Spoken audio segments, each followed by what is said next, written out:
So this is take 2. Oh my gosh.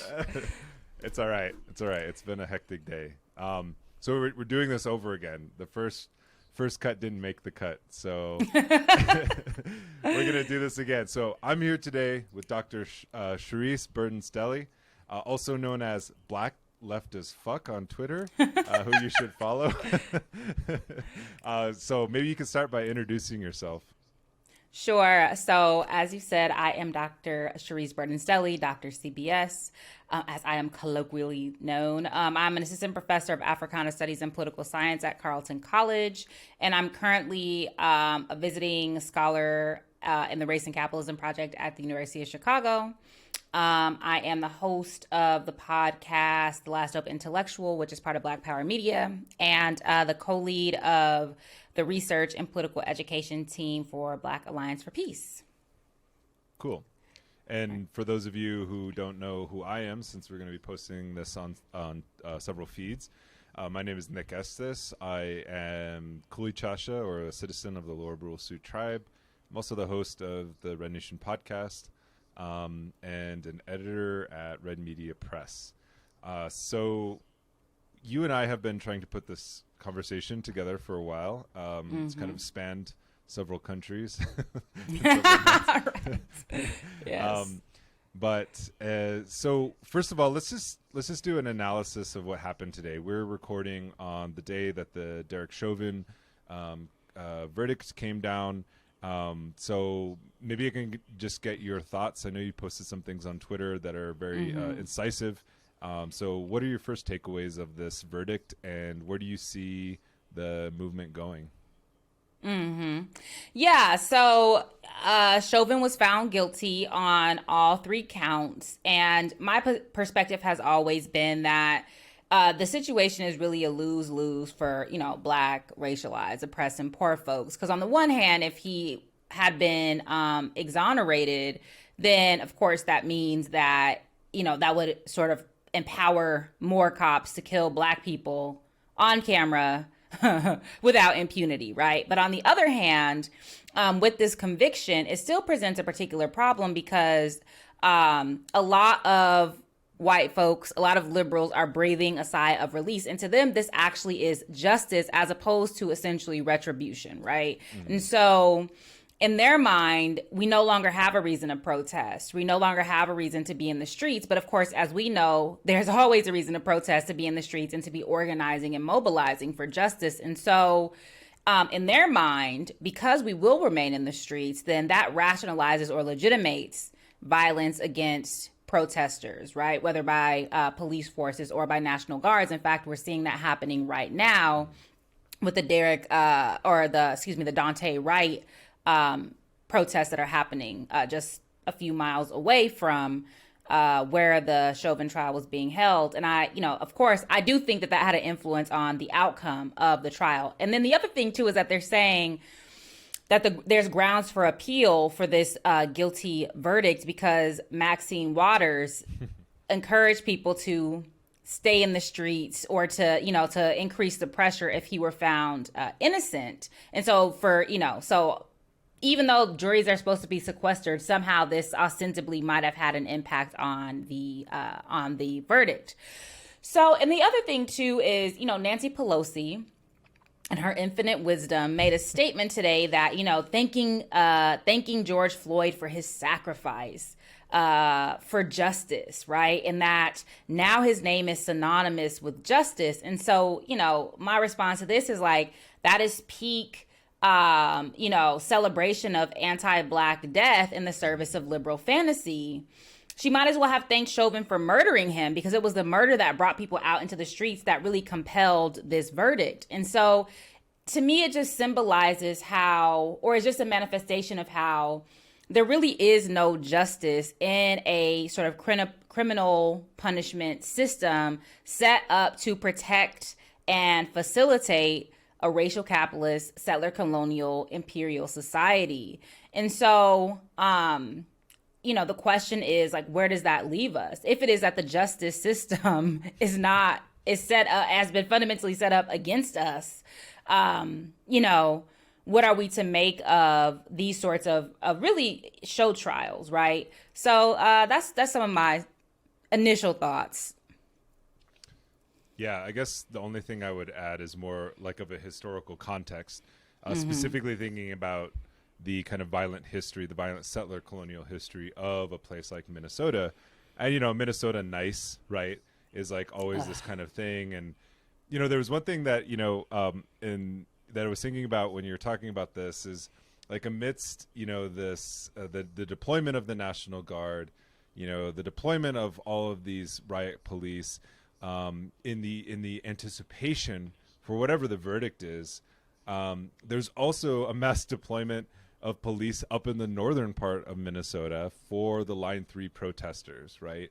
And it's actually Enbridge, I think it's Enbridge who actually was just caught recently giving money to the local sheriff's department, or the local county, to basically police this pipeline, this pipeline protest. And I don't know how many people have been arrested, but that's Minnesota nice for you. And it goes back historically, thinking about the US-Dakota War, where, you know, my ancestors were evicted and exiled by law from Minnesota, and they issued, you know, scalp bounties because we had ceded land back in 1851 under coercion, that essentially left us in starving conditions, to the point that we were, you know, stealing food from settlers because we couldn't hunt, we couldn't grow our own corn anymore. You know, that's always a weird thing to me when you think about, like, we associate corn with like whiteness, but it's actually an indigenous food that they stole from us. And they replaced our buffalo herds with their cattle. And, you know, there was a group of young boys who were starving who stole chicken eggs from a white farmer and thus killed the family, the white family. And it kicked off this uprising against white settlement or white invasion in this particular region in 1862 during the Civil War. And Abraham Lincoln, much like he did with the Cheyenne, much like he did with the Dene, took a heavy-handed approach to indigenous people and, you know, sent the Union basically out to crush the uprising. And as a result, you know, there were, you know, when our ancestors, you know, took up arms against the settlers, they went and raided the trade stores that, you know, trafficked in debt peonage and trafficked in property relations, basically exchanging debt for food, right? In the form of treaty rations. So when Dakota people were starving, there was an infamous trader named Andrew Myrick who said, "Let them eat grass," and, you know, evoking Marie Antoinette, who said, "Let them eat cake" during the French Revolution. And thus, you know, when we saw our retribution against him, he was one of the first stores that was raided and burned to the ground, and his face, you know, his head was decapitated and his mouth was stuffed with grass as a response from us. But subsequently, you know, 38 Dakota people were ordered to be hanged under Abraham Lincoln's, you know, watch. And they sent out what were called the Columns of Vengeance that massacred 400 Lakota people who may or may not have had anything to do with the uprising in what is present-day North Dakota. And so it led to this violent retribution, a genocidal campaign where people were eventually, you know, subsequently exiled. And why I'm bringing this up is because these are the property relations that settlers inherit. Property relations founded on genocide. You know, George Floyd was, a police was intervening in a quote-unquote property crime where, you know, a store clerk called the police because of an alleged, you know, fake $20 bill for buying a pack of cigarettes, right? And that's the consequence in this country for a minor infraction. If you're a black person, it's death, right? That's the sentence. And I think we see this playing out over and over again in terms of, you know, there was Adam Toledo as well, that 14-year-old child who was gunned down in Chicago. And, you know, the mayor, Mayor Lightfoot, actually said something to the effect that he had a gun or something like that. A child had a gun and basically deserved to get killed. And then, you know, wept crocodile tears when the video actually came out and was like, no, actually, you know, he didn't have a gun. He was just a child scared for his life. And so these, this is really the nightmarish present that we've inherited from a nightmarish past.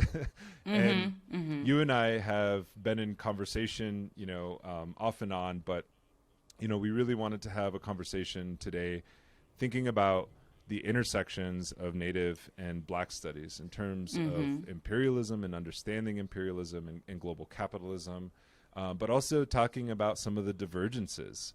And maybe before we get into Gerald Horne's work, maybe we can talk about some of the things that we see as potential common grounds, but then also what is the cringe within our disciplines that makes it almost impossible to have these.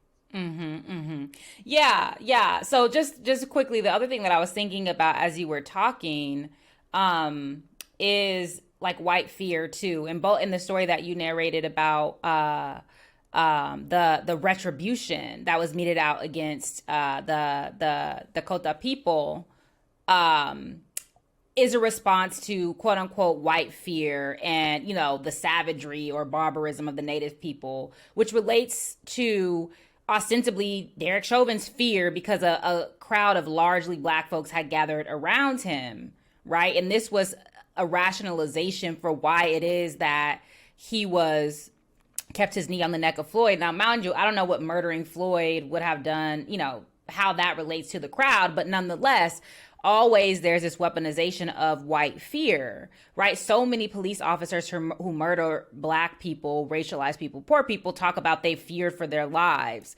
And it's like, if your ass is so fucking scary, why are you an officer? Like, if you're so quick to fear, like maybe this isn't this isn't the job for you. But as we know, that fear is either just simply a rationalization, or it is a impetus for extraordinary violence. And so, but to your question about what are the sort of potential convergences of Black studies and Native and indigenous studies, and what are some of the cringes? Well, okay. I think that this is where thinking about the reality in the context of the United States, for example, thinking about what the reality of the state actually is, that is to say a racial capitalist, settler, colonial, imperial society. I think that is the basis for thinking Native and indigenous realities and Black realities together, and understanding how this settler colony came to be, which is wholly made possible by violence and enslavement of Black and indigenous people, genocide against Black and indigenous people. So genocide not reduced to quote unquote extermination, but genocide as an ongoing practice of exposing or attempts to annihilate groups, not just through removing them completely, but destroying their culture, destroying their ability to relate to themselves and to relate to each other, ongoing terrorism, that these are foundational to the realities of Black and indigenous and Native folks. But also the resistance. The resistance has always been there and has always been ongoing, and indeed and in fact is the sort of urtext for this white fear that in their minds legitimates extraordinary violence, exceptional violence. And so I think that is always there in our realities. Now, one of the problems with trying to put Black studies and Native studies in conversation is, to me, an epistemological one. It's the ways that we move in our own disciplines. That is to say, focusing on culture, right? Focusing on, particular types of abstractions and tradition that negate the material realities that actually bring Black and Native studies together. And also, with this, this rise of Afro-pessimism, the idea that Black suffering is singular and there's no analogy and that there's no solidarity to be had. But if we actually understand the world historical realities of capitalism and the world historical realities of settler colonialism, there absolutely are analogies, because the violence against Black folks and the violence against indigenous folks were not only contemporaneous, but were also entangled at the same time that there were particular Africans and particular indigenous folks that sided with colonialists, conquistadors, capitalists for myriad reasons, but often for survival. So, and this is where I think, the Gerald Horne trilogy that we'll discuss comes in, is helping us think about these together. So, what's your perspective on this? Yeah, I mean, there's been kind of a recent trend within Native studies to make these connections, and I'll say that Blackness and indigeneity aren't mutually exclusive. Right.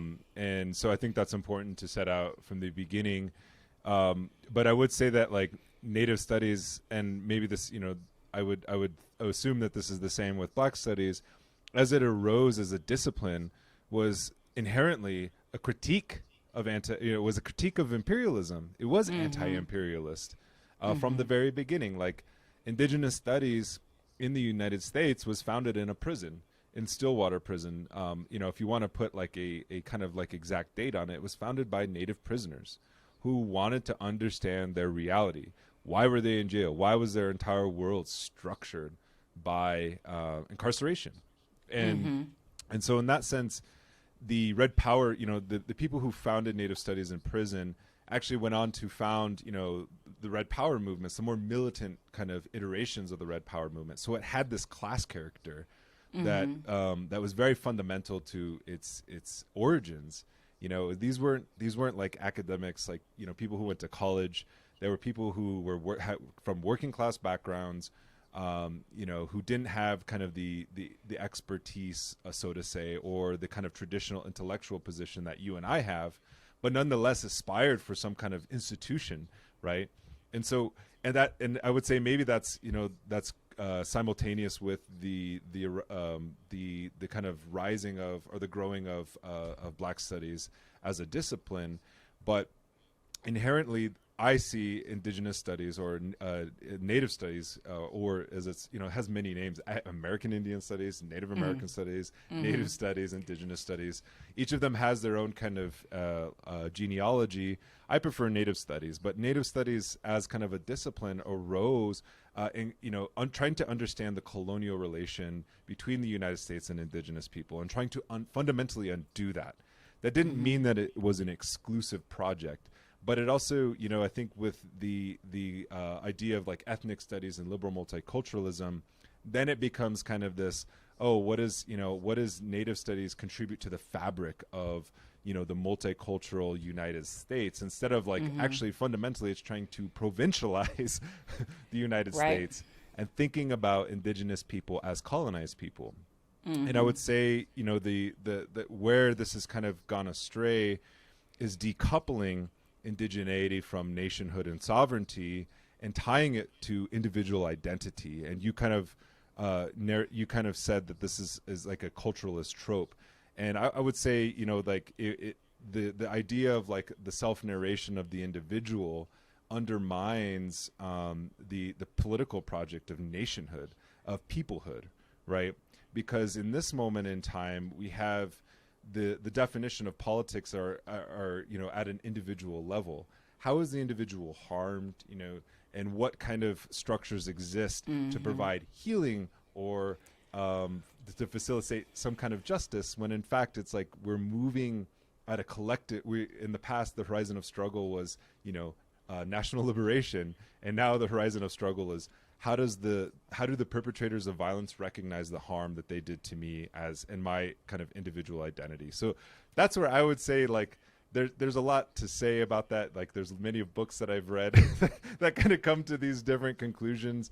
But that's what I would say where Native studies has gone kind of astray, because then it's saying, look at the discrete identity of indigeneity, and how does it relate to these other discrete identities, as if they are not, like, as you said, integrated in how they're formed, and the experiences, not just of harm and victimhood, but of resistance, right? And an emancipatory politics. Yeah, it's interesting that you bring up, so the colonized subjectivity is actually really important, because this is also how black folks struggling for Black studies and third, So at Berkeley and San Francisco, for example, they were struggling for a third world college, and they understood themselves as third world subjects within the belly of the beast. And this is where the sort of internal colonialism or internal neocolonialism or domestic colonialism thesis comes from, that I think is a bit different from the settler colonial analysis, and is drawing but nonetheless is drawing parallels between the decolonization struggles that are happening abroad, and also the war in Vietnam, right? Those types of anti-imperial struggles, and making connections between those and the realities of Black and racialized people here in the United States, not least thinking about the police as occupying forces, not unlike the ways in which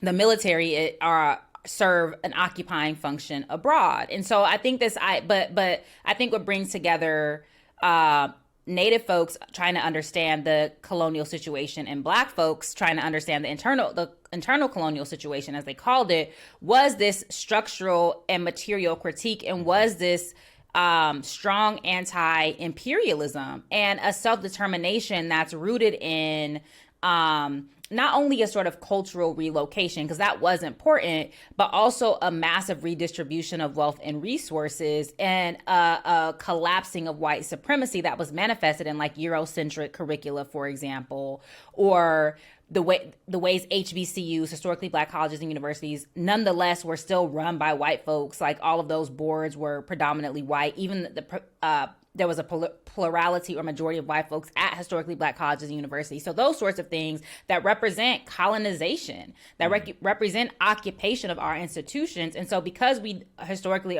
we don't have land, right? This is not our native land. It's a way to think about our institutions, right? Our neighborhood, and then also our being that is colonized. And then that creates an ongoing and pervasive situation of violence.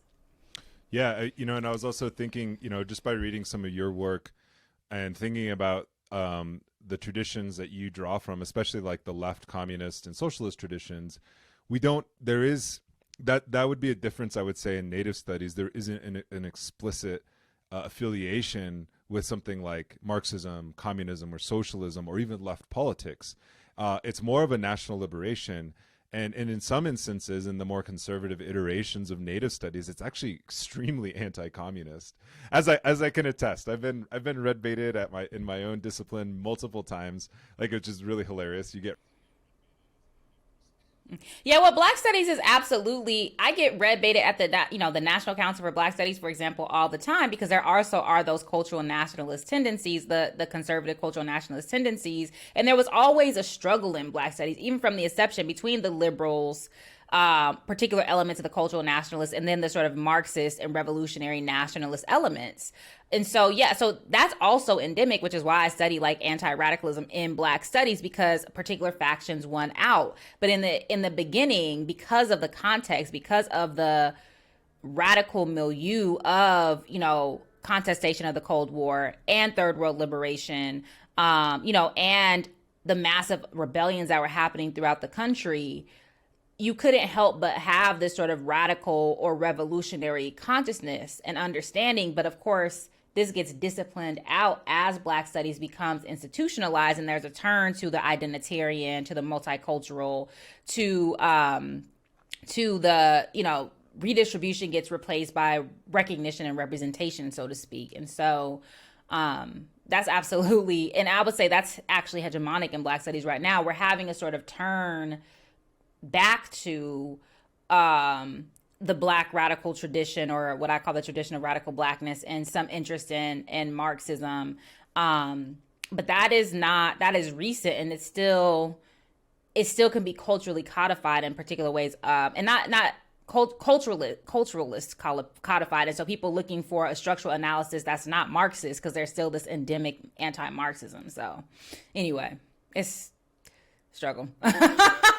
So I mean, that's interesting, because I came to Marxism not as a scholar or an intellectual. I came to Marxism and socialism and left politics through my organizing, and it wasn't until like much later, when I was in grad school, that I actually began to really think about incorporating that kind of more specifically the anti-imperialism into my scholarship.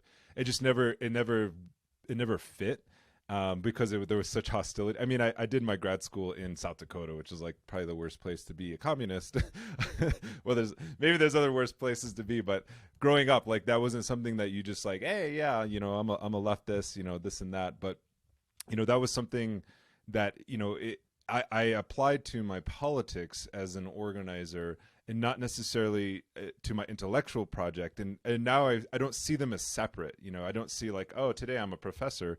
It's like, no, actually, I think of myself as in sort of a relationship or conversation with social movements that I'm a part of. And I think that's a different kind of like knowledge production. I think it actually comes and arises from, you know, Native American studies original origins, or Native studies original origins and intention as a project, because it was supposed to bring this kind of critical, you know, internationalist approach to the grassroots. And you know, when I travel abroad now, it's like the methodologies that some of the methodologies, not all of them, some of the methodologies that I've learned in indigenous studies are not applicable throughout the rest of the world. And in fact, the formation of indigeneity within the settler colony of the United States or Canada is very distinct to the kind of indigeneity that's formed, let's say, in like Ecuador or Venezuela. So there's not a one-to-one comparison that way. But what we do share is a very profound understanding of imperialism, specifically U.S. imperialism, and the way that, you know, in the context of like Venezuela, U.S. sanctions determine and suffocate their destiny as indigenous people, whereas U.S. imperialism and the occupation of our homelands and the usurpation of our self-determination and sovereignty affect our ability as Lakota, as Dakota people, to determine our futures and our own forms of dignity. So when you say imperialism, like what do you mean? Somebody asked me a question that I am still thinking through, right? That was like, basically, it was a question of whether imperialism is prior to capitalism, right? And so when you talk about imperialism, what do you mean? And also, like, how does it relate to settler colonialism? I would actually say settler colonialism is a form of imperialism. Right. Yeah. This is Walter Rodney. He actually says that colonialism is an enunciation of imperialism, one aspect of it. Mm-hmm. Actually, by reading Rodney that and thinking about how Europe underdeveloped Africa, but also thinking about the open veins of Latin America, and then thinking about an indigenous people's history of the United States by Roxanne Dunbar Ortiz, that actually helped me understand that settler colonialism isn't this kind of like exceptional, you know, state-making project, but it in fact is imperialism. Because imperialism to me is, it's many things, right? Thinking about it in a capitalistic or in a capitalist economy or a capitalist social relation, it is distinct than like imperialism of the past, right? There's like feudal modes of imperialism, right? And I see like the colonization of the Americas as the beginning of a distinct kind of imperialism that's fundamentally about capitalist accumulation and the profit motive. Whereas in the past, you know, the Crusades, definitely there was a racial element to that. There was definitely like a religious element to that. And, you know, getting to the readings that we read, Gerald Horne talks a lot about this and how this is the beginning of a kind of racialist project of Europe. But imperialism, as I understand it, like, you know, there's a tendency within Native American studies right now, Native history specifically, to think of indigenous people as quote unquote empires, as a kind of like cultural relativist framework, to say that like, you know, the Comanche Empire in the Southwest region had the attributes of, you know, the U.S. empire, or even now it's like Lakota. They're calling us Lakota people as imperialists, that we were expansionist, you know, we would dominate and, you know, control certain areas, which is completely, it's a complete bastardization and misunderstanding of imperialism, because you can't talk about imperialism without talking about capitalism. And in this particular context, whether it's the Comanche nation or the Lakota nation, we're responding to the advances of a certain kind of capitalist formation, a mode of production that we understand today as settler colonialism, which is it's not just about a racial project of, putting white people in some place to replace us, but it's also fundamentally about capitalist accumulation. They didn't kill us just because they hated our language, our skin color, our religion, our culture, all those things. They did it because they wanted our land, fundamentally, right? And the motor behind this kind of westward expansion, as we know, is plantation slavery. And even after the end of formal chattel slavery in 1865, there's still an expansionist character of the United States. It doesn't expand the same way that it used to, but the nature of that kind of imperialist expansion changes, and it becomes more about economic domination and spheres of influence, and dominating like the Caribbean, and dominating the Pacific in certain regards. But nonetheless, the nature of that originates with I would say like a settler colonial project, meaning that the annexation of territory is fundamentally an imperialist project, and the incorporation of that territory. That's why World War I was fought for, allegedly. That's why World War II was fought for, because European powers were annexing territory. But in our current kind of understanding and framework of colonialism in the United States, colonialism, according to the World Socialist website, ended once the United States declared independence from Britain. That's been a common framework, and it's not just I just picked on them because they wrote this trash piece about Gerald Horne. Oh, yes. Calling him a charlatan and a tanky or a Stalinist, which, and I was just like, I had to respond to that, like, ma'am, Gerald has forgotten more than you'll ever learn. Next question. So. But, No, I was just going to say there is a tendency, though, on the left to see like the quote unquote American Revolution, and this gets into Gerald Horne's work, as a kind of progressive force in history. And so I'm going to throw that back at you and ask you the same question. What is imperialism? Yeah, it's an interesting question, right? When I think about imperialism currently, I really think about it through the lens of like Oliver Cox, and how when he talks about the way in which an entity becomes a capitalist leader is through it's through sort of foreign trade and the incorporation of another locality for the purposes of conscripting their resources and labor, and sometimes land. That foreign trade is actually the driver of capitalist development, not just, internal like labor exploitation. And so he looks at even capitalist city-states within the feudal order, and he calls them capitalist city-states because they operated in this way. They had a sort of proto-capitalist way of organizing their society. So like Venice and Genoa, and I always forget the third one, but and then it's like later on it's like the Hanseatic League, and then it's the rise of Great Britain, et cetera, et cetera. And so that this is the model of capitalist development. It is an externalized relationship of domination and exploitation. And so that's sort of how I think about imperialism. And so, Liddon argues that imperialism is the highest stage of capitalism. But what Cox argues that seems to be correct is that imperialism is constitutive of the process of capitalist accumulation itself. It's not just about declining rate of profit or declining, what is it? There's the Luxembourgian thing. Anyway, it's not just about seeking markets abroad when there's a crisis of accumulation, but rather it is constitutive of the process of accumulation itself. And so, I tend to think about imperialism in that way, as a sort of externalized relationship of domination to the end of enriching a particular center.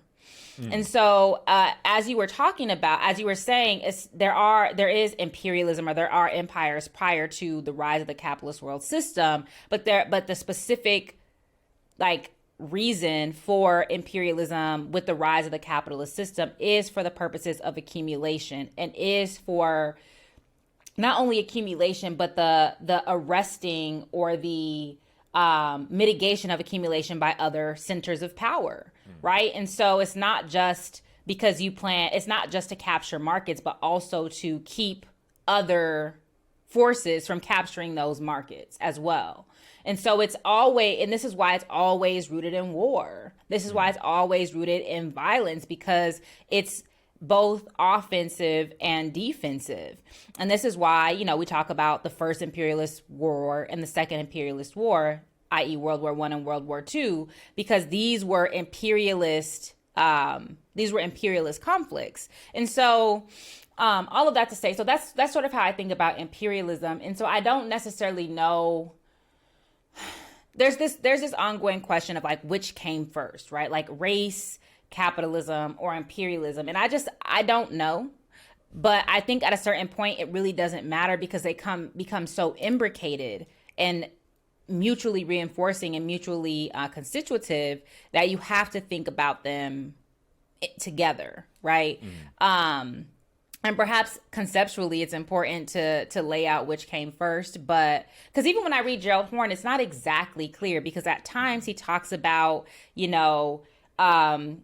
imperialism and settler colonialism and a sort of rising capitalism or a nascent capitalism.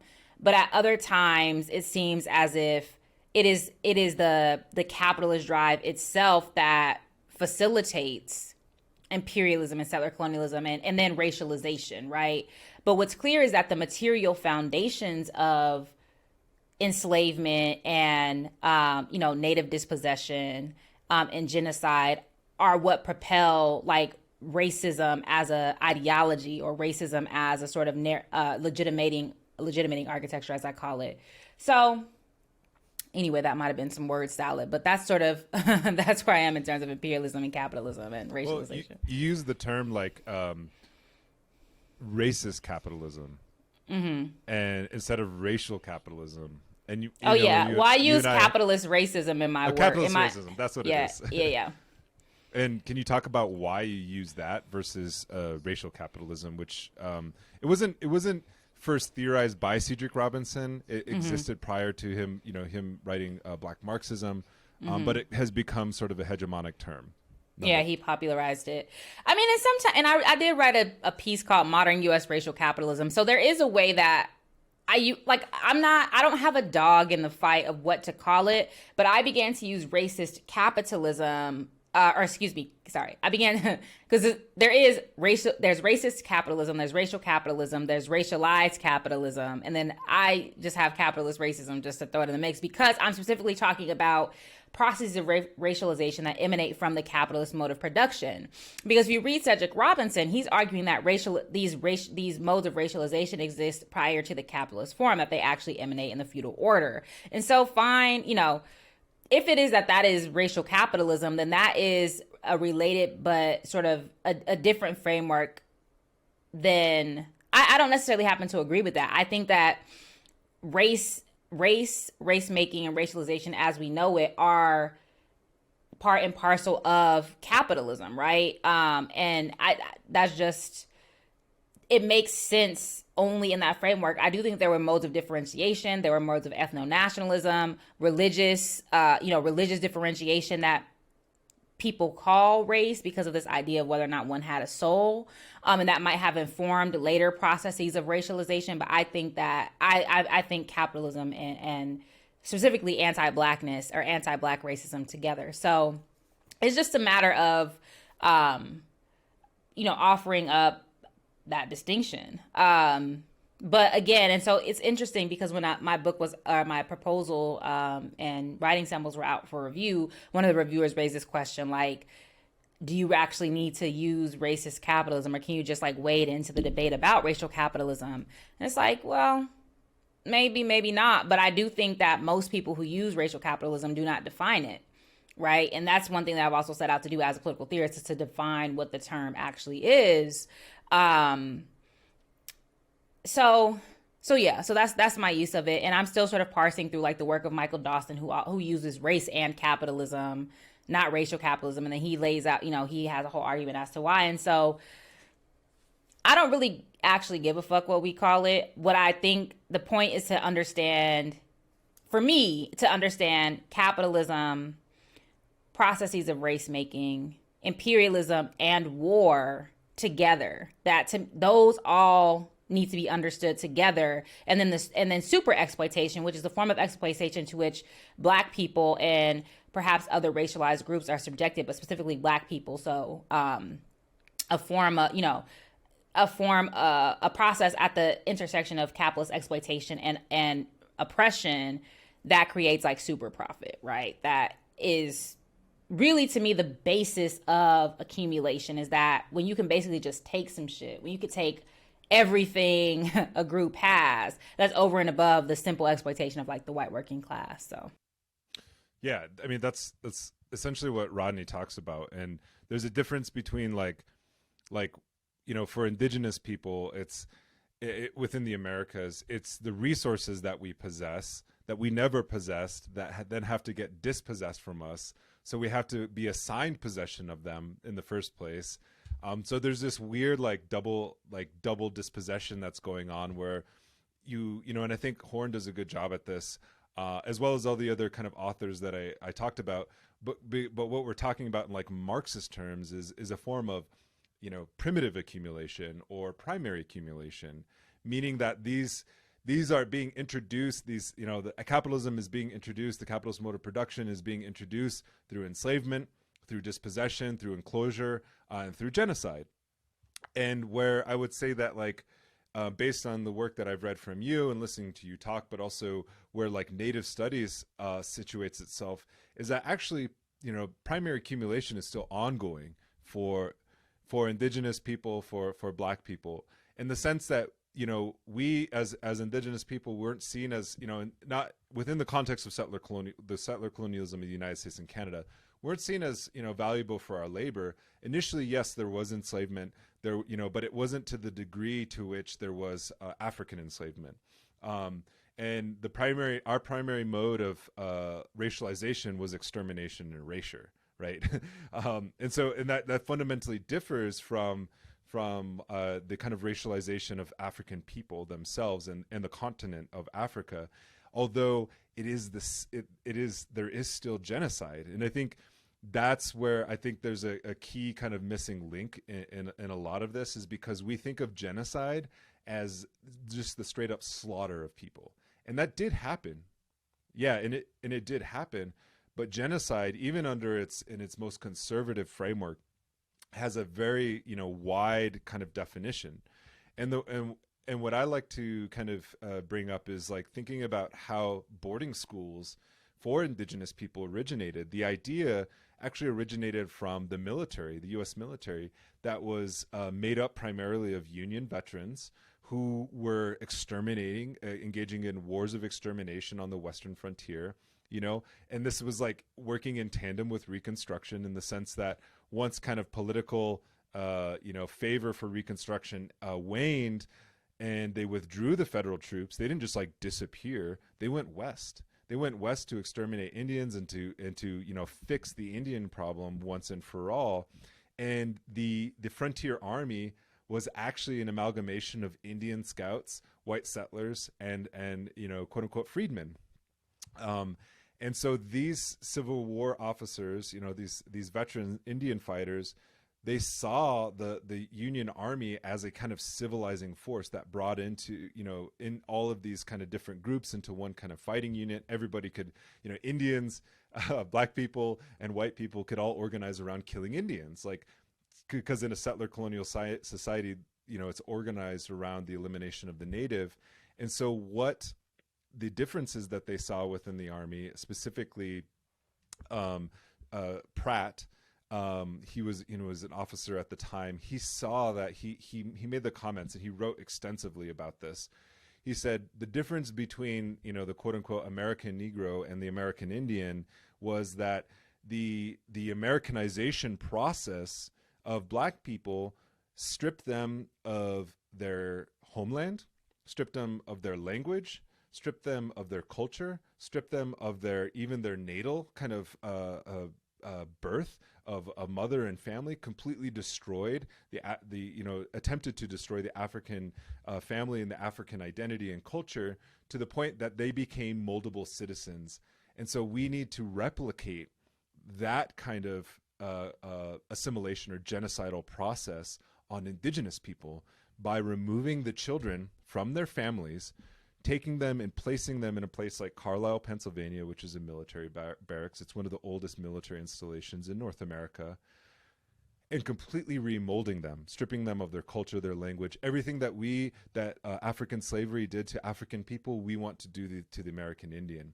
So I use that as an example because it's grafting one form of genocide onto another form, indigenous people, and we often don't see, like, even in indigenous studies, we don't even see that kind of co-constitutive genocide, I guess, which is a weird way to frame it. But that was something I was thinking about in terms of looking at how these histories are interconnected and how these historical experiences of indigenous people and Black people, you can't just neatly define the Black experience and the quote unquote American Indian.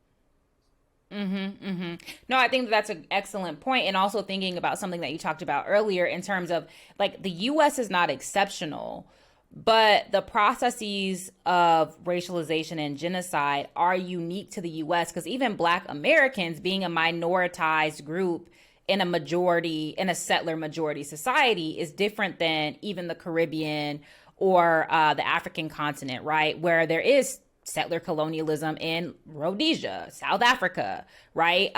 Much of East Africa. And so, but there's still a Black majority, and that there's, even if we look at like Brazil and the Caribbean, there's much more sort of like retention of African culture, there's just a different way in which a different organization of society that is not possible here because of the specific realities of Black Americans, like being, Black in America, which to me reminded me of what you were saying about the situation of Native people in the U.S. and in Canada is different than the Native situation in Venezuela or elsewhere, perhaps for many of these same reasons. And so what's, the white Americans are just, they seem to have perfected, they seem to be the sort of height of like white barbarism because of the capitalist nature of their imperialism. And because, so I think that there's an argument that because the U.S. never had like a monarchy, people, the sort of basis of U.S. society is a class, right? It's a constitutively like class society, but rooted in a plantation, rooted in like the enslavement of Africans and native dispossession and genocide. So it's a very unique, I think, situation. And it's not to say, and this is not to compare whatever situations of our people, to other groups abroad, but it's very interesting, right? That very much foundational to the United States prior to 1865, and then after is this sort of this white domination that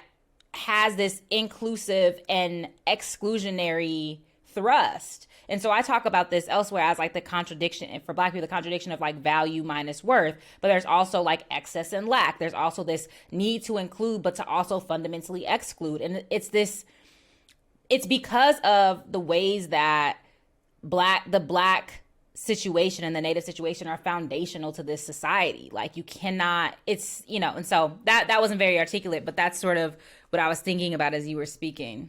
And sort of what thinking, reading Gerald Horne's text make me think about. Mm-hmm. Yeah, I think, Gerald Horne is the first author, the first historian that I've read who combines the kind of Native experience.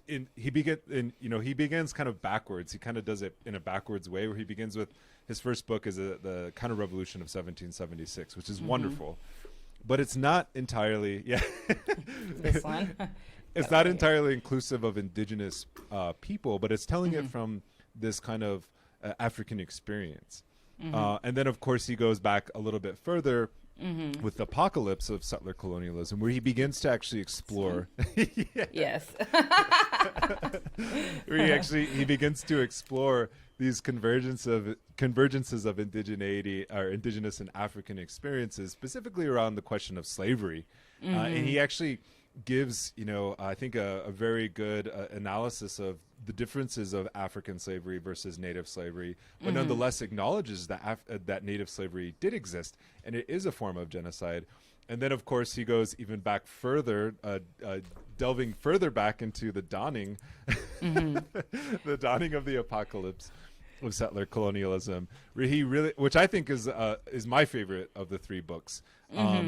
I think the argument in 1776 is strong, and I really like it, and it's so useful in understanding the United States. But the reason why I like the dawning of the apocalypse is because it's such a deep history that we're not, even as historians, we're not allowed to go back that far and to really kind of flesh out the origins of race and whiteness. And he does something that I think pisses a lot of people off, and he historicizes whiteness and roots it in both religion as well as in Europeanness. And I was wondering if you wanted to maybe elaborate a little bit on that a little bit more, because he does talk about this kind of he does talk about the sort of the Iberian roots of, the Spanish, but, it wasn't really Spain at the time, but the Iberian roots of racism and the differences between Jews and Muslims in this particular context. And so you brought up in our previous discussion before we started recording how religion became a process of racialization. I think that's a really, I find it a very compelling argument that he makes. Yeah, well, so for my understanding of what he's arguing is that religion was a form of differentiation that facilitated different modes of violence between states, but then between particular people, not least Muslims and Jews. And so part of what he lays out that's really interesting about religion is how persecuted religious groups participated in colonial projects to escape their persecution, right? So whether it be Irish Catholics or whether it be Jews or whether it be Muslims at different times, they participated in these early forms of primitive accumulation or these early forms of expropriation and dispossession on the African coast, as well as in the Americas, and even, in contestation to the Ottoman Empire, etc. But that religion precluded a coordinated effort of colonization, right? Because the British were attacking the Spanish were attacking the French, and a lot of this was under the banner of the Catholic Church, the Protestant Church, etc. With specifically, he focuses a lot on where the Jewish populations got in, where they fit in, right? They would, they would participate in shipbuilding, they would offer navigation, they would participate variously in these different expeditions, again, to escape their expulsion from Spain, their expulsion from England, their expulsion from the Netherlands, their re-migration to, so they're a moving population that's participating in different ways. But the other thing about religion is that he says at a certain moment, especially as Great Britain is in the passing lane to Spain, right, as they're ascending to their hegemony in the capitalist system, this is when whiteness starts to coalesce, because the religious battles and religious domination becomes untenable. And what whiteness allows is for Huguenots and, Spanish Catholics and white Protestants and, other Christian sects to coexist in their process of enslavement and land dispossession. And so it's this recognition of untold resources are being spent battling each other, that this project, that whiteness just simply makes it easier. And it also allows for them to gather together and stop aligning with both native populations and Black populations. And so prior to the rise of whiteness, different groups like the French would align with natives against the British and et cetera, et cetera. But once whiteness becomes the mode of colonizing, those alliances begin to dissipate, and all of the violence, the full force of pan-European violence, is meted out against Africans and indigenous folks, right? And so the important thing that he lays out is that at a particular historical moment, everybody was kind of getting enslaved. Like the Ottomans were enslaving Europeans, North Africans were enslaving Southern Africans. Like a lot of people, a lot of different groups were enslaving each other. But then once whiteness, right? Once whiteness, and really there's no difference between whiteness and white supremacy. Once this becomes the organizing ideology, or Black folks become the major source of, well, indigenous folks, and then shortly after, Black folks become the major source of enslavement. So all of that to say, I'm just kind of everywhere, but all of that to say, he historicizes that this is a development. White people weren't always white, nor is it some type of innate or inherent racism. What it is, he calls whiteness a militarized identity politics, where to be able to facilitate violence and turn, what became the United States into an ongoing real estate project, white people had to work together in their project of dispossession. And so that is, that's what he lays out in great detail in The Dawning of the Apocalypse. The funny thing that he also points out is that white folks are always drunk, and so they were getting whooped up by the Ottomans for a long time because they were always drunk, and the Ottomans, they're Muslims, so they don't drink alcohol. And so he talks about how drunk they are, how stinky they are, how rapacious and barbaric they are. He really lays it out, but it's not just dragging. It's like there's receipts. They're writing about this stuff, right? And so anyway, so what is it that sort of you think about in the rise of whiteness, and how does it relate to the realities of indigenous folks? Yeah, I think first of all I think one of the points that I get across in this particular book is, well, in the entire, I guess, trilogy, is that Europe colonized itself first, and Europe colonized itself without actually knowing itself as Europe, but through that colonization process of not just of the continent of Europe, which is essentially just a peninsula of Asia. Let's be honest, it's not anything different than that. And so white Asia. White Asia.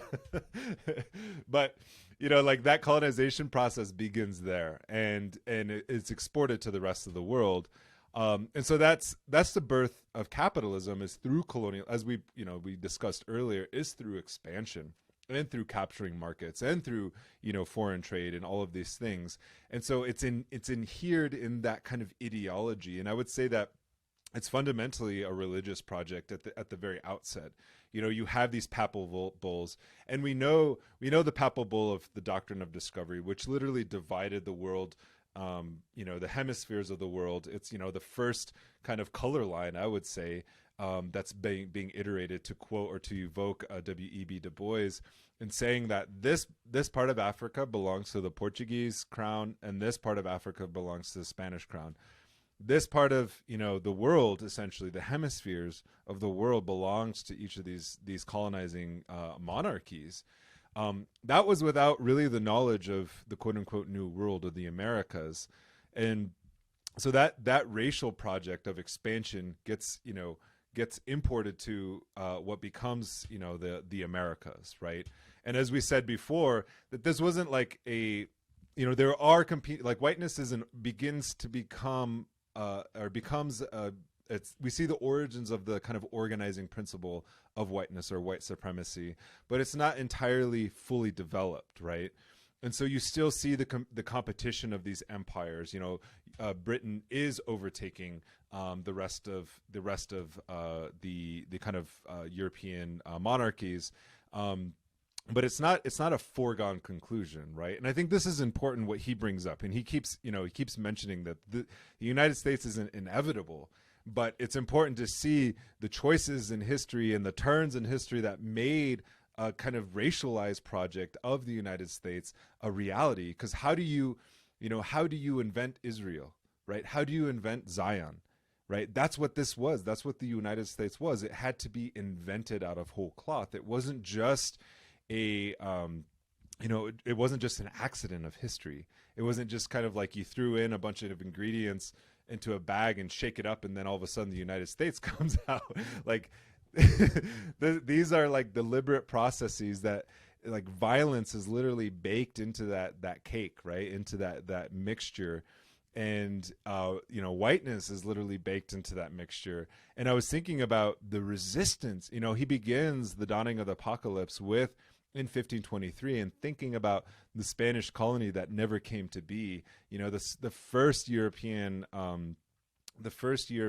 settlement in what later became the United States or South Carolina was a failure because they had brought with them enslaved Caribbean indigenous people as well as enslaved whipped up. Africans. Yep. They lost. Humans did what they did. They got together. These enslaved people got together and were like, you know what? Fuck these guys. And they found some other people and they're like, yeah, you know what? These guys are really bad. We need to whoop their ass. And so they did. They evicted the first colony, the first kind of inroad of European colonization in what became the United States. And to my mind, like that should be the foundation of where we begin to talk about the United States as a failed project, right? And also the fact that you have African people as well as indigenous Caribbean people who become the first, quote unquote, foreign and permanent inhabitants who aren't settlers, right? So settler colonialism isn't inevitable either, nor is genocide or imperialist expansion, and neither is capitalism, right? Because these were, kind of primordial anti-capitalist, anti-colonial, and anti-imperialist movements. Maybe they didn't have like the fully, obviously they didn't read Lenin, but but nonetheless, they use their humanity as a way to organize a resistance to this project. And I think that to me is like is a much more compelling story than just saying that like let's begin the story with like 1492 and Columbus and whatever he did, or the first arrival of African people on slave ships in 1619. Like, let's actually begin a story of like resistance to say that this project was challenged at every turn. It wasn't just something that was inevitable, because I think these national projects, and I think this is what he's getting at in this book, or in these books, is to say that like these, the United States as a racialized project wasn't inevitable. It could have been prevented.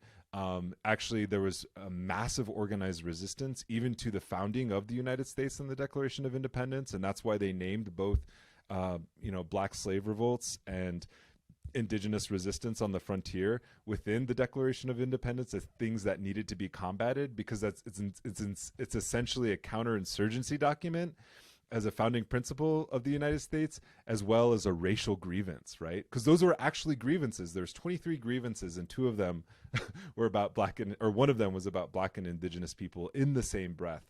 So I think that's why I really like these two books, because it lays out not just the kind of unfolding of white supremacy as an organizing ideology of what became, the United States.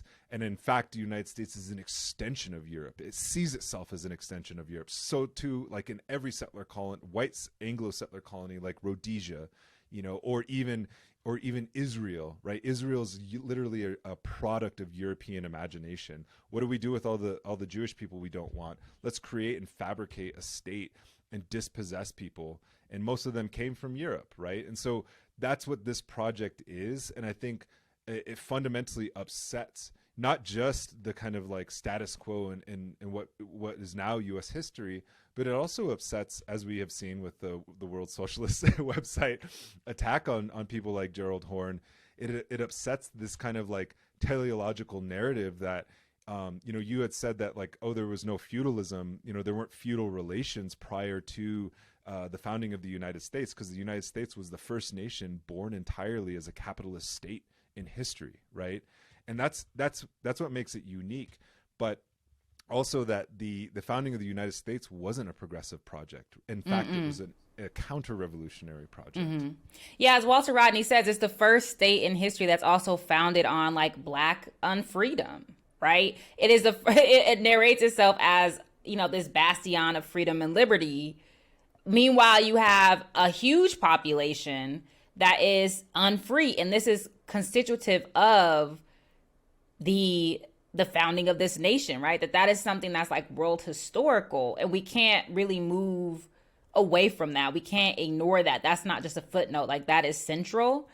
The other thing I was thinking about that Gerald talks about in these books is the way that these, what became white folks, but these different nationalities, the Irish, the Welsh, the Dutch, the French, they were battle tested against each other, right? And so, and part of what allowed them to, and there was all of this sort of technological innovation and weaponry, which goes to show the other thing about whiteness is that a lot of the technological innovation is toward war, and it's toward expropriation or dispossession or extraction of resources, wealth, or profit. Like, that is the crux of technological innovation. And so he talks about saltpeter and different navigation technologies and different types of ships, that this was foundational to the to whiteness in terms of, well, how do I say this? He talked so the colonial push is foundational to whiteness because it is in the colonies or it's the struggle over colonies and consequently in the colonies that this pan-European project became a white project. And what facilitated that is all of this like technological innovation, right? And so it's just, I thought that was an important part. And again, the ways in which the historically oppressed groups like the Irish, like the Jews, like the Welsh, sought these colonial, either they were pushed into them through like penal colonies, or they like sought the participation in them to try their hand in the colonies to escape their oppression, but then became part of the oppressive project vis-a-vis Black and indigenous folks.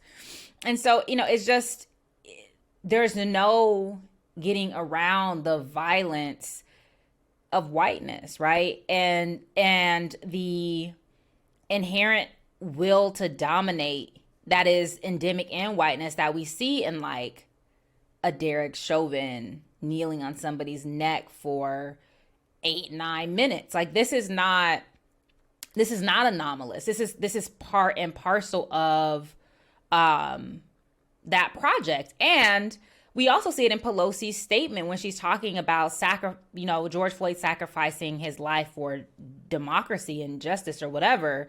That has been the historical reality, that the whole idea and the whole quote unquote practice of liberty and justice is based on the sacrifice, which is to say the murder, which is to say the domination of Black and racialized and indigenous people. Like, but they see this at, but in their mind, these things are not connected, right? That a Black person has to sacrifice their life for justice of this nation is just, I don't know, that's just peak whiteness to me. That's a very white understanding of what's happening. And so, and I think that Gerald calling, talking about the counter revolution and talking about apocalypse brings this to the fore, because I wrote, he and I wrote this joint essay where, I talked about apocalypse being a beginning and an end, right? It's an end of life worlds for the people who are pushed into the settler colonial project. And it's the beginning of a world rooted in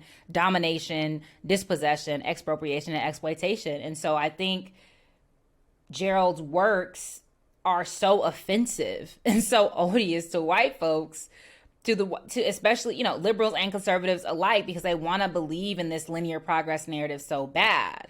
But it really is just a sort of amoebic cacophony of fuckery.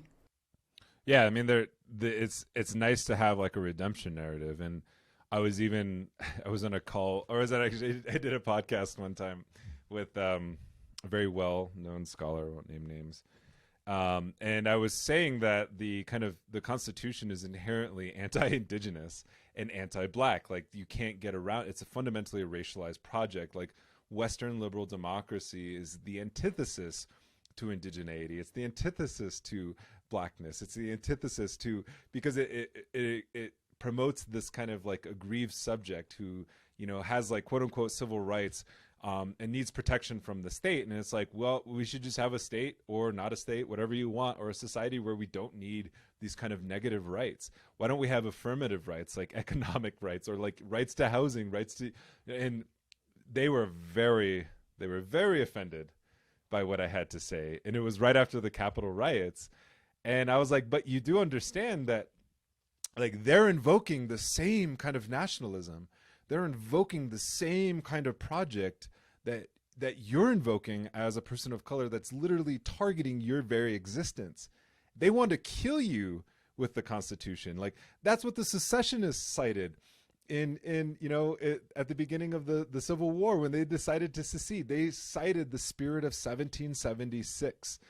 That's what the January 6th protesters cited. This is the spirit of 1776. They're not confused about what they're talking about. They're not hemming and hawing about the origins of this country. Like, they know, like, white supremacists know what they're talking about, and we should believe them. We should take them at their word. We shouldn't second guess and try to like map on like some kind of liberatory potential to somebody like George Washington or Thomas Jefferson. And it's such an insult, I think, to the intelligence of the Black experience and the intelligence of the indigenous experience in this country, that the only alternative that we have is constitutional liberal democracy. And it's so offensive, because it's like, to get to that point, you have to kill, like you just said, like, to get to that point, we have to quote unquote be sacrificed, or we have to be killed. To have liberal democracy in this country, you have to have genocide through enslavement and also through extermination. Like, that was the goal. Like, there was never a universal suffrage. That was never the intention. And it also suggests that it suggests that there is no alternative. That is, as if there's no other way of organizing society other than based on exclusion. Because we know, Du Bois called it the wages of whiteness, right? And I would say, like, right now we're in like the dividends of liberal multiculturalism, where you can, as a person of color or an oppressed person, or from an oppressed class or an oppressed peoples, be elevated and incorporated into the liberal project, only so that you can go bomb other people, only so that you can go exploit other territories and other regions, without fundamentally changing the system itself. And I think that's really where, that's why, like you had said, like, why people find Gerald Horne's work so offensive, and that's why people like us find it so liberatory. Mm-hmm. Well, and if you think about it, what the I call it like the chips in the cookie, right? The couple Asians, like the handful of Black folks, the one indigenous person. Sorry, right? That in the fucking Biden administration and even before, it's precisely what those oppressed groups in Europe who breathlessly raced to the colonial project. It's the same type of logic, right? That you're trying to evade, or, you're trying to evade the broader oppression by, if it is that we just participate in this project, if it is that we support this project, perhaps we can benefit from it. Some do, a very few do, but most don't. And so to me, it's that same, and this is where colonialism becomes a function of imperialism, because that's an imperial logic. It only can be that, right? Because it's fundamentally, as you're saying, predicated on the absolute oppression of and force against other populations. Like, that is how you participate. And so, it's, and the other thing that I was thinking about, as you said, is like, the idea that there's no way to organize society. This is why anti-communism is so important. And this is why anti-radicalism is endogenous to this society, because all other possibilities are demonized, criminalized, and delegitimated, right? Because when there are other attempts to organize society based on affirmative rights, based on people-centered human rights, they are considered to be, because they're considered to be anti-American, un-American, threat to national security. So then what does that say about Americanness? Like, what does that say about U.S. security, right? It can only be like cannibalizing and predatory. That a whole other nation can't even organize their fucking nation the way that they want because it threatens your interests. That's wild. And it's not only that you dislike it, you criminalize it and you seek to destroy it. Like, this is the logic this is the logic of whiteness, right? And this is the logic of, and this is why to me it's so fundamentally rooted in capitalism and imperialism and settler colonialism, because we see how it is mobilized against groups, mostly racialized, but also European groups who dare to like organize their society in a way that is not predicated on a capitalist logic or a liberal capitalist ethic. Then they become enemies, you know? So it's just, yeah, it's ongoing. Let's talk about that, because like we're like going beyond the scope of these books, but I think it's a fruitful conversation because it's something that you're an expert in. I mean, you're writing a book on this, but it's like anti-communism is so as the cool kids say, imbricated. Mm-hmm. I still don't know what that word means. I hear it a lot. I looked it up and it means like laying bricks on top of each other. Yeah, like roof shingles and shit. Yeah, you know, yeah, something like that. Yeah. So it's very much integrated. Anti-communism is literally an outgrowth of anti-black racism, anti-indigenous racism, and just like white supremacy in general. And so when we even have like, you know, somebody like a social democrat, you know, a mild social democrat at that, like Bernie Sanders, who like becomes such a threat, right? And I think, you know, I was thinking about this in terms of like, you know, as somebody who studies these movements, whether it's the Black Power movement or the Red Power movement, Red Power movement never militarily threatened the United States. We're such a minority of a minority that we never threatened the United States. Well, also, you know, Vietnam never threatened the United States militarily. All they were trying to do was have a revolution and to organize their society, you know, away from colonialism, away from imperialism, and according to their own needs. So why is it that a country like, you know, Vietnam, which didn't have like massive oil reserves, didn't have like natural resources that the United States wanted, why did the United States invest so much time and energy in waging a genocidal war against the North Vietnamese army and the North Vietnamese, you know, political project of socialism? It's because ideologically they represented a threat to the status quo, the global status quo. And ideologically, indigenous people, because we, you know, have such a, like we're such a our existence is a moral indictment against this country. And I would say the same exists for black people. Like the Black Panthers didn't pose a military threat to the United States either, but nonetheless had to be destroyed and crushed to a point in which that we all of our elders, our movement elders that should exist to pass that knowledge on, weren't able to do so. And it's been effective, like the counterintelligence campaigns, the counterinsurgency campaigns waged against these projects, that it's literally a continuation, you know, of the Indian Wars. It's a continuation of, you know, Jim Crow slavery. It's a continuation of, you know, plantation slavery, because it doesn't allow us to have even like a political alternative or a social alternative to what exists. It has to be wiped out and snuffed out, and to the point in which the FBI was literally created to destroy communism, right? We have an agency in the United States government, a law enforcement agency that's literally dedicated to destroying any kind of movement that arises as an alternative, or promoting equality, or promoting social or economic rights. Mm-hmm. Mm-hmm. Yeah, and so it is ideological, but it's also like, so the interesting thing about, you know, Vietnam is like, first they whipped the French, like, and so there was this whole, you know, and so it's like, it's also this racialized understanding that, like, how dare this small Asian country beat a power like France, right? And then it is the sort of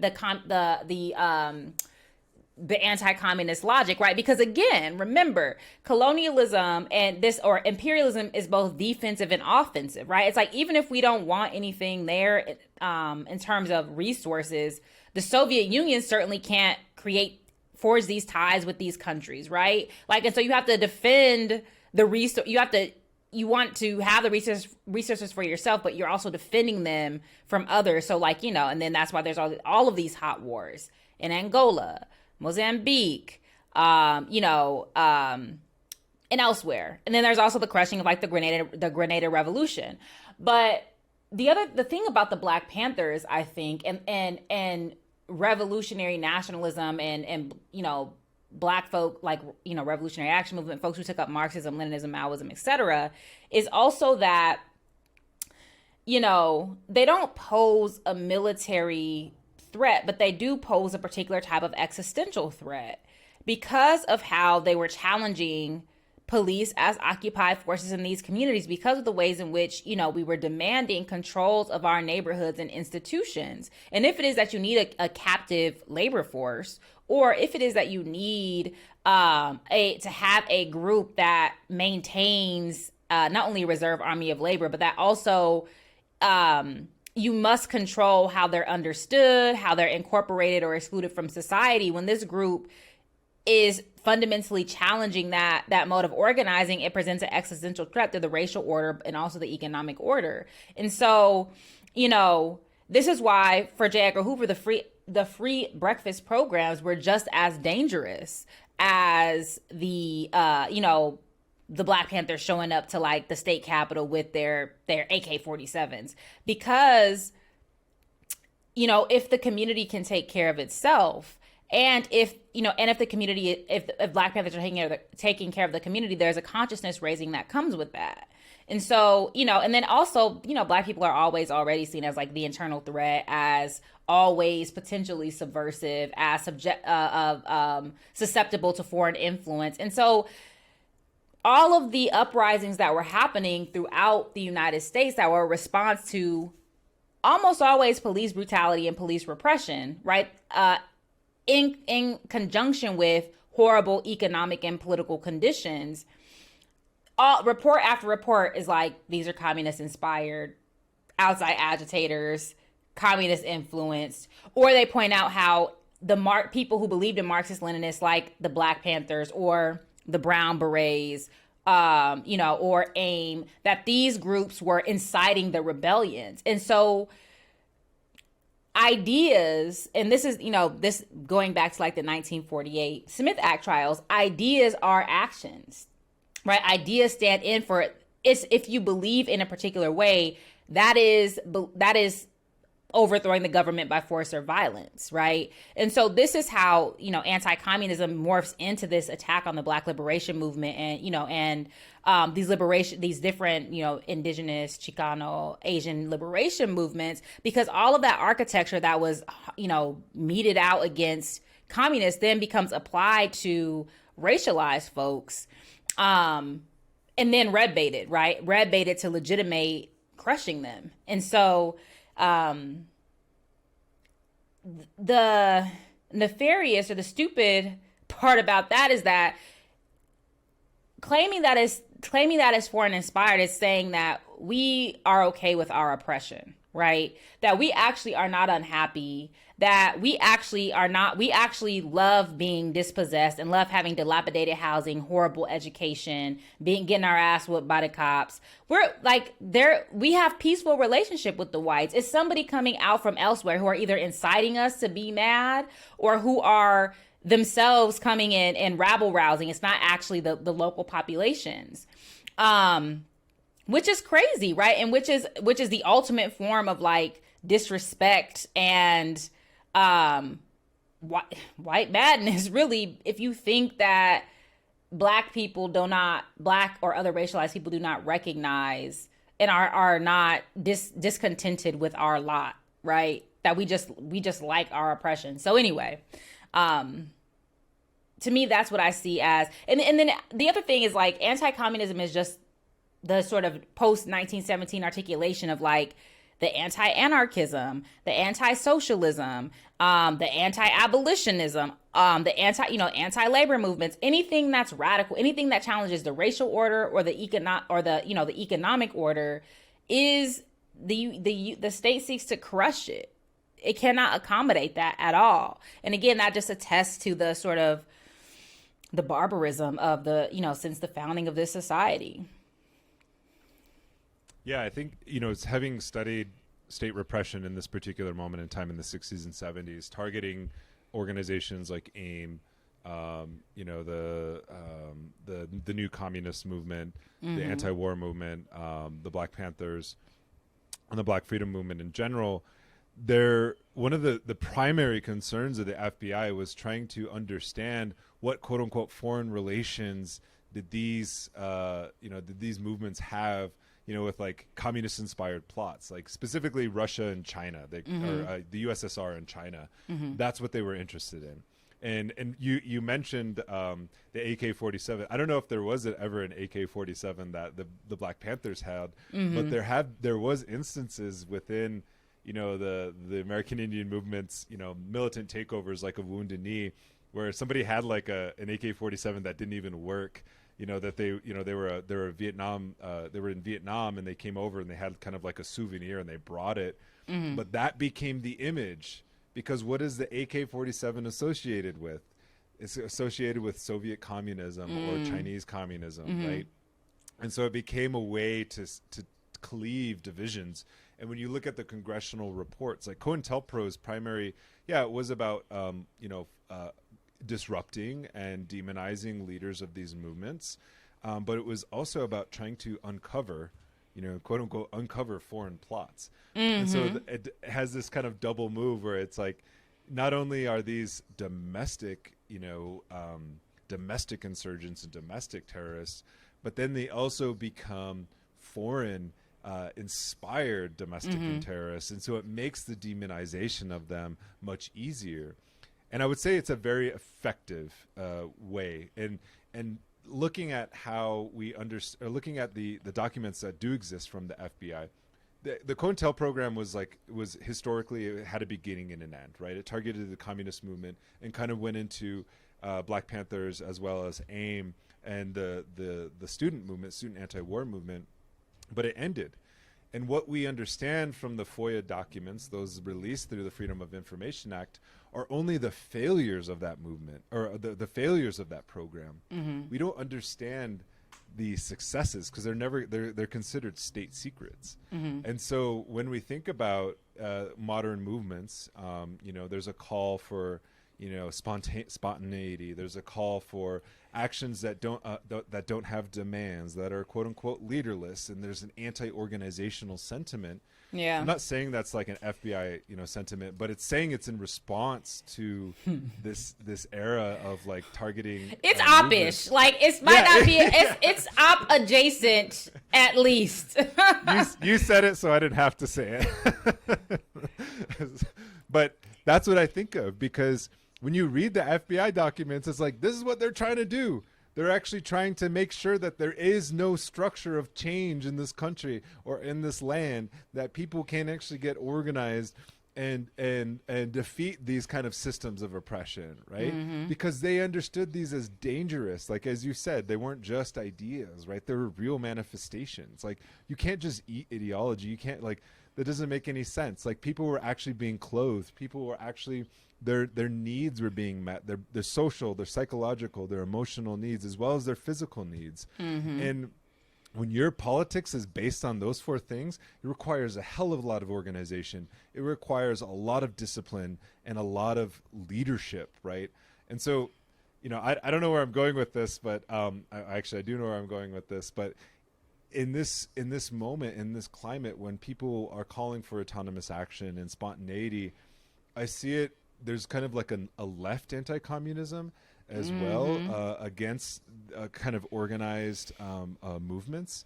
And I just wanted to maybe like kick it back to you as kind of like a closing kind of conversation about, you're involved with Black Alliance for Peace. And so we're ostensibly tankies. Democratic centralists. So, for whatever that's worth.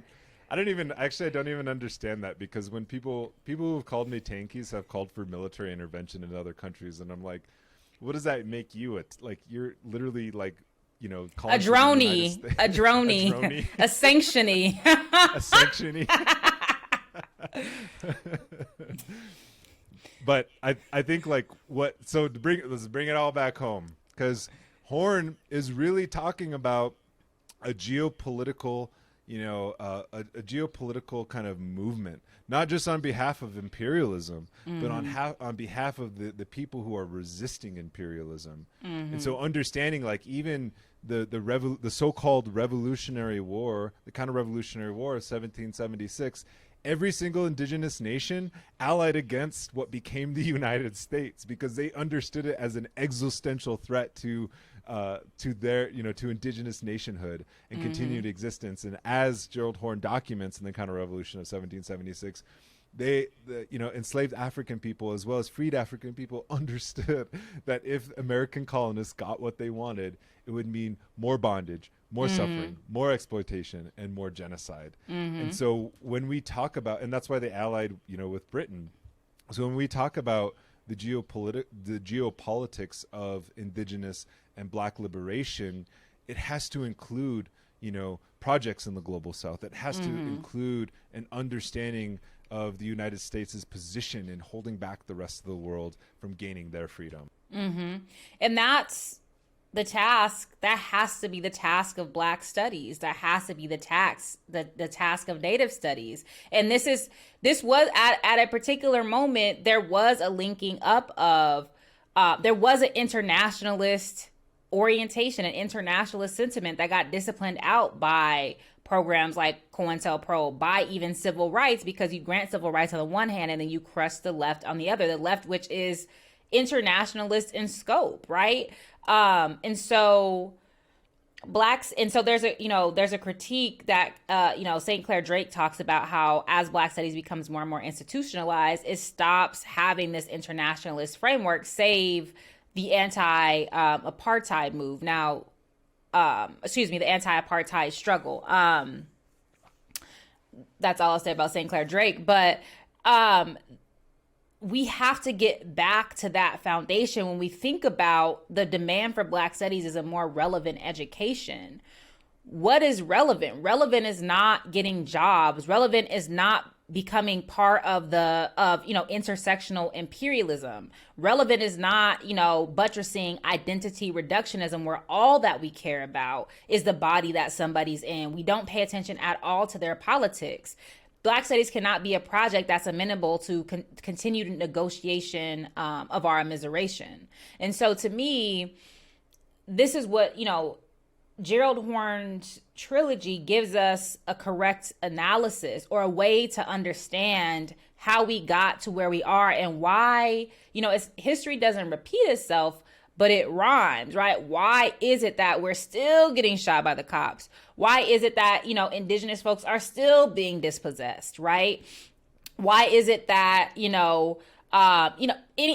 number of things? Why is it that the convergence of economic lack and environmental degradation coalesce around racialized people? That is to say, why is environmental racism a thing? Well, this has to do with the way that this country came into being and the forms of repression of not only the indigenous and Black folks, but also, indigenous life worlds that had a particular relationship to the environment that was sustainable and that wasn't based on domination and dispossession and, accumulation by any means. And so, that's, to me, has to be that number one has to be the task of Black studies. And number two, I think that's a generative terrain for Black studies and Native studies to come together. Otherwise, like, what's the point? And I say that as somebody who's classically trained in Black studies. All of my degrees are in Black studies. But it must, it has to be relevant to what ought to be, not just reproducing like what is. So, yeah. Yeah, I mean, I feel exactly the same way. And, as somebody who has had the opportunity and privilege to travel to the global South and to witness movements and alternatives to capitalism and neoliberalism, and even Western, democracy or Western liberal democracy, in thinking about like plurinationalism. Why is it that the second poorest country, Bolivia, in this hemisphere, poses such an existential, or at least the United States claims that it poses such an existential threat, right? There's a reason why Che Guevara was assassinated in Indian country, right? He was killed by the CIA in Bolivia. And there's a reason why the first indigenous president of Bolivia was overthrown by a U.S.-backed right-wing coup. And because it represents a political alternative and a social alternative in this hemisphere. And as indigenous people, not just as indigenous people, I would say as scholars and intellectuals, we're not challenged, we're not encouraged to seek out solutions or offer alternatives. We're encouraged to critique. We're encouraged to ask questions, right? But those investigations aren't supposed to lead to conclusions. And to me, that's like the biggest disservice. As somebody who's an organizer, somebody who's done participated in social movements ever since I was a teenager, that's not what mobilizes the base. Like you can go to I'm going to go to somebody's door and knock on the door and be like, yeah, decolonization's like that's abstract to them, right? What they understand is like homes, housing, jobs, healthcare. Those are real political alternatives. And they're not anathema. They're not incompatible with decolonization. Actually, I see them as fundamental, like the fundamental aspects of decolonization. Giving somebody a home shouldn't be a fucking radical act, right? But it is in this country. And you can get shot. You can get killed. You'll get imprisoned for doing something like that. And to me, that represents a different kind of stakes for the challenge, because it's not just about advocating for gains within the settler colony or advocating for gains or getting a seat at the master's table, right? It's like, fuck your table. We'll make our own, but it's about understanding how these relations, these imperialist relations, there's a critical dialectic between domestic policy and U.S. foreign policy, and you can't divorce the two. You can't have a conversation about Indian policy without understanding that basically the Monroe Doctrine is Indian policy for the hemisphere, or that the pivot to Asia by Obama is extending the kind of the manifest destiny, right, of this country to the rest of the world, that there can only be one hegemon, and that is the United States government, or the United States itself. And so if we are not challenged as indigenous people to seek and to learn from other alternatives, then what are we really doing? Are we just navel gazing, or are we trying to get incorporated further into the U.S. empire? Because I see that as completely anathema to who we are as indigenous people and seeking sovereignty. It doesn't mean that indigeneity becomes an exclusive political project. And in fact, the things that we need, the things that Black people need, everybody needs, right? It's a class politics. And I think that's what makes a lot of people afraid. It's because in this kind of world of identitarian politics, we have to distinguish ourselves to such a point where it's that we have to be unique and we have to be this and this. And it's actually, that's an important, individuality is important, but the culture of individualism is against the collective, and it's against the projects that we're working for. And I would say that U.S. exceptionalism actually holds a lot of indigenous movements and indigenous thinking back. And I would say that might be across the board, but if we have to provincialize Europe, we have to provincialize the United States, and when we think about our emancipatory politics, because if we don't, then we're going to commit the fatal error of the colonizers themselves, right? And that's to seek gains at the exploitation of others and the rest of the planet. And that simply is untenable, in my opinion. It's untenable as a political project. It's untenable as an intellectual project. And what I see somebody like Gerald Horne and yourself doing is actually writing histories of the possible, writing histories of what not could have been, but what should be, in terms of the strong historical evidence within the Black tradition as well as the indigenous tradition of social political alternatives, ways of relating not only to the human world, but also to the other than human world as well, and living in correct relations. And it's not distinctly a Black project. It's not distinctly an indigenous project. I see these things as fruitful dialogues that can happen, and I'm not invested in sitting in being drowned in my traumas, or being drowned in the harm and the violence of this world. I became an organizer because I sought an alternative, and that's actually that's a much harder project to participate in than to just say that one is injured all the time, or to find ways and vectors of injury versus finding ways and collective forms of liberation.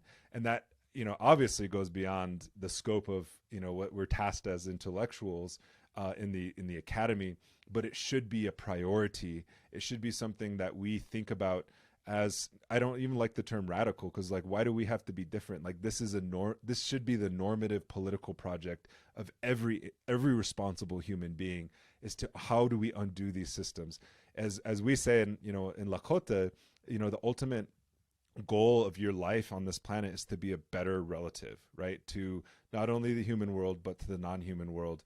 And that's, I incorporate that into my scholarship. And this is a way of making relations, correct relations, not relations based on property, not relations based on exploitation, but true fun. And that's what I believe indigenous socialism really is. And if there is a political project that arises that's an alternative to this nightmare world, it has to come from indigenous people and Black people, because they've been the tip of the spear for every kind of revolutionary movement, whether it's in the North or in the South. Mm-hmm. I absolutely agree. And to me, that's abolition. Like, when people are like, what's abolition? That's it. And it's, people talk about, it being like, abolish the police, for example, being like pie in the sky. And it's only, wealthy people who think about that. But it's like, abolition allows us to not be afraid of our people, and to have, to think otherwise about like what's possible. Because the question of, well, what do you do with the rapists and murderers? That doesn't even have to be a question. You know what I mean? Like, that's still a carceral question, right? So when we think about like abolition, it's thinking about, what are the conditions that we create so that even the ways that we relate to each other are just better, right? It's not to say that there's an absence of violence, and that there's never going to be absence of violence, and I don't even know that that's a goal, but like, how do we absorb that into a broader project of flourishing? Because I don't think, as you were saying about the US, is the same with police. They're not inevitable. The police are not inevitable, and they don't have to be here. But like, we can't even reimagine how we can relate to each other, which makes the police inevitable, right? That like, we need them. but it's also because, like, thinking again about Gerald Horne, it's like we fundamentally misunderstand their role, which is to protect private property, period, and to protect the interests of the ruling class, period. It is not to protect anybody else. It is not to, it's law and order, of which racialized people, indigenous people, poor people are always a potential threat to that. So, so that's so we'll see. We'll see what happens. So let's wrap this up. We're almost going on 2 hours. Wow, I just looked at the time. Yeah. This has been a great conversation, and I want to continue to have these conversations. I think, I've been asked several times, not only by students, but also by comrades, about how do we engage, Black and Indigenous. And it's through reading people like Walter Rodney and having a materialist understanding of history that reshapes you. Like, people are like, oh, let's move away from the ally industrial complex, or let's move away from, the idea of, allyship or whatever it is. And it's like, yeah, well, let's move towards comrades. Like, let's be comrades, because that's a political relationship. Yep. And I don't know if there can be like a one-to-one kind of like, this is Black studies and this is Native studies and this is where we come together. There actually has to be a shared common political project. And I would say that left politics, that anti-imperialist politics are a potential for common ground. It has historically been the fruit of our relationship as Black and Indigenous movements. And it should be the relationship that we have with the rest of the people of the world, because we share the same kind of experiences in that sense. And so as we move forward, I don't know if there's like any kind of closing thoughts that you have, because in my mind, that's where I always come back to. It's like, yeah, anti-capitalism, yes, left politics, but anti-imperialism seems to be the kind of fundamental key for me in thinking about how we enact our internationalism, right? Internationalism in terms of thinking ourselves as not just domestic subjects of a settler colonial regime, but thinking ourselves as, like, I hate to use this term, but like global citizens. That sounds like oh my God, that sounds like it's a small world after all. Maybe I shouldn't use that as people of the world. Let's just say that. Yeah. Period. No, I mean that's a great way to end. I do think we need to understand ourselves as people of the world, and that, you know, another world is possible, and we're actually making it as we struggle, as we organize, and as we continue to challenge the status quo. And so I think we can do that more and more together. It's not even that we have to do it, because we don't have time. We're fucked up out here. Like, the crisis is imminent. Like, we're in the crisis. So let's go. Well, thanks so much, Charisse. It's been real. Real quickly before we leave, can you just tell us where we can find your work? Yeah, my website is dr-cbs.com, and like all of my articles are basically linked there. I do have a book with Gerald Horne, W.B. Du Bois' Life in American History. That's on the ABC CLIO website. And then I'm on Twitter and Instagram, Black Left AF. That's not really my work. That's just me being out in the world talking shit. But, you know, you can find me there.